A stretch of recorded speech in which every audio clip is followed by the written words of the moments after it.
Some people really, really hate modern architecture. They describe it as bad, soulless, and depressing.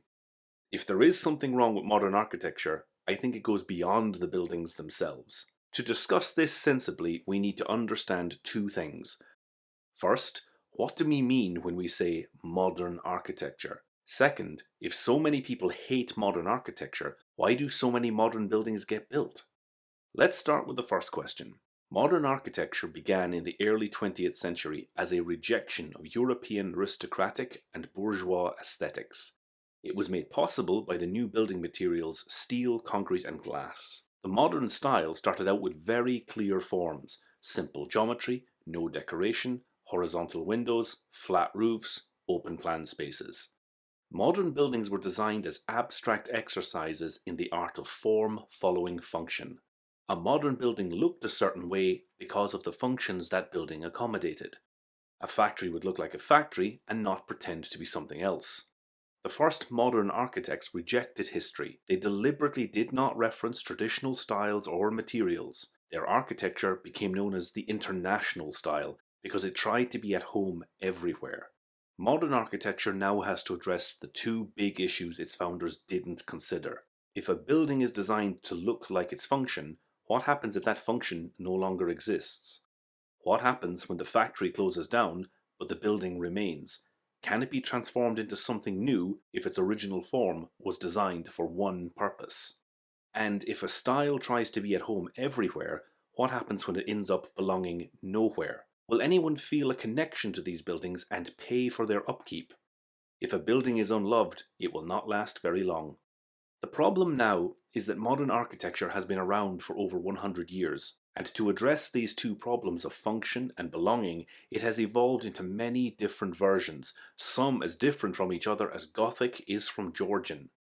It may no longer be possible to define modern architecture without resorting to "I know it when I see it," or saying that any building which is not in a traditional, historical, or classical style is automatically modern. This lack of a neat definition is why it is so easy to attack any non-traditional building and make sweeping negative statements about modern architecture.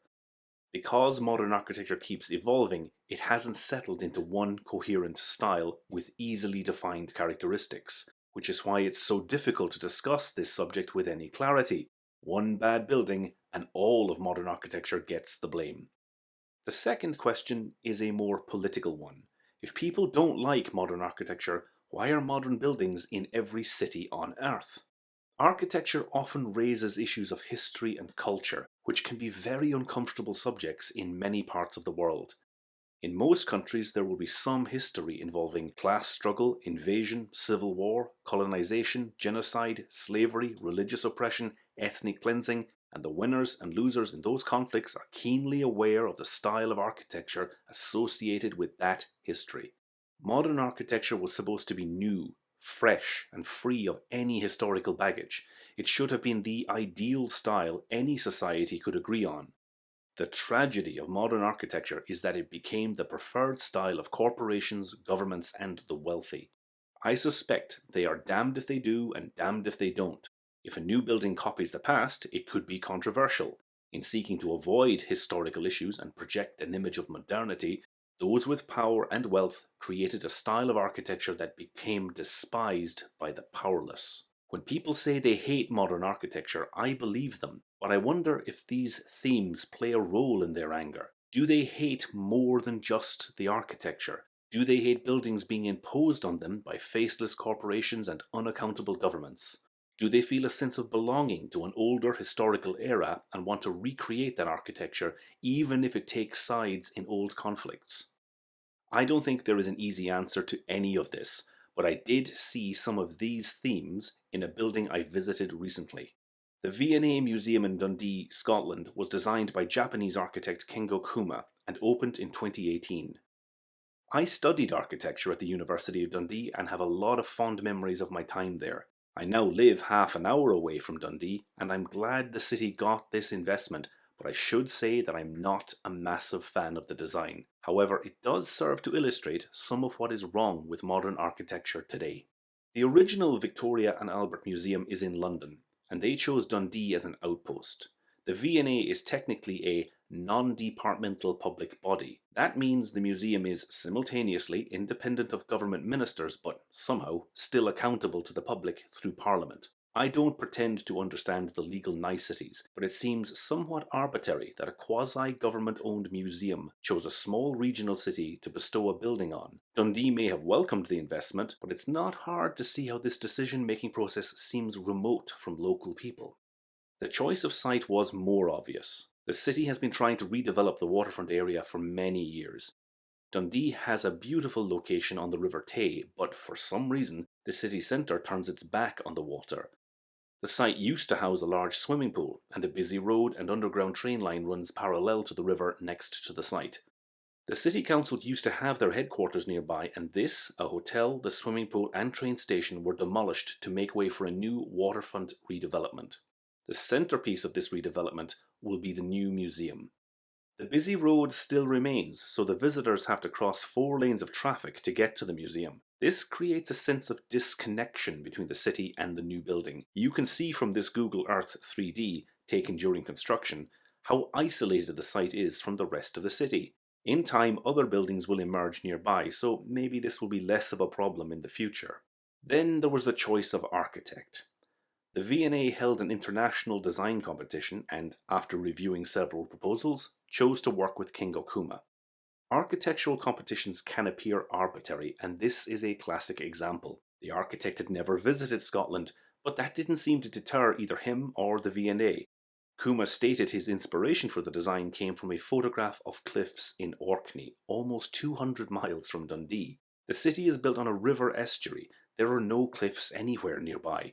But Kuma stated the site was a transition between water and land, so, to him, cliffs were a logical idea to base his design on.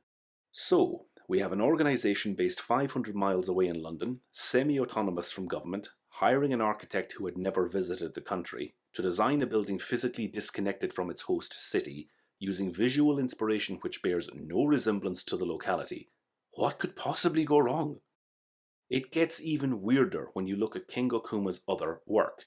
Aside from his buildings, he has produced numerous written works and given lectures on his approach to architecture. Kuma claims to want to make architecture in harmony with its location. He wrote a book called Anti-Object, setting out how his designs seek a tighter fit with their surroundings. This seems very odd, given the V&A in Dundee is the definition of an object building, a one-off, set apart from its surroundings. There's nothing wrong with this approach. It does the same thing as the Sydney Opera House or the Guggenheim Museum in Bilbao, a signature building which becomes the emblem of its city. It just seems to me that Kuma is saying one thing, then building something very different. Then there is the geometry. This all seems to be driven by the decision to make the building look like a cliff from every angle. The biggest impact this has is internally. The inner surface of every external wall slopes away from the floor, making them unusable. The geometry also creates a layout with very little floor relative to the volume of the space. Look at these 3D models of the building. The floor is tiny compared to the massive volume enclosed by the walls. It's a big building, but you can't actually fit very much inside it. The museum had a very nice lady attending a stall on the day I visited. She explained that the interior could be disassembled and rearranged to suit future exhibitions. The ceilings, the wooden board cladding inside the external walls, the lift shaft and the main stairs could all be moved if necessary. This is probably an attempt to future-proof the building, to get away from the trap of form following function, which I mentioned earlier. The trouble is, it makes the building seem superficial. The finishes are just clipped on. Cladding the interior with timber is something Kuma has done in other buildings. He has said this makes his buildings appear like birds' nest. Even the concrete cladding, which is intended to resemble the cliffs, is very obviously just bolted back to the sloping concrete walls. The closer you look, the less permanent this all seems. I don't want to come across as totally negative. I am glad Dundee got a signature building and is redeveloping its waterfront. And there are some aspects of this building I do enjoy. The sense of transition between inside and out. It's like entering and leaving a cave. The fact that the building is kept at arm's length by using reflecting pools. The change of scale as you walk around the building, from massive to almost domestic. The biggest issue I have with this type of modern architecture is that it isn't easily replicable. Even if the design were more successful, we can't copy it and use the same architecture for our schools, offices, and hospitals. It's unique, and it won't work anywhere else. In time, this might help people come to love the V&A building, but it's also an architectural dead end.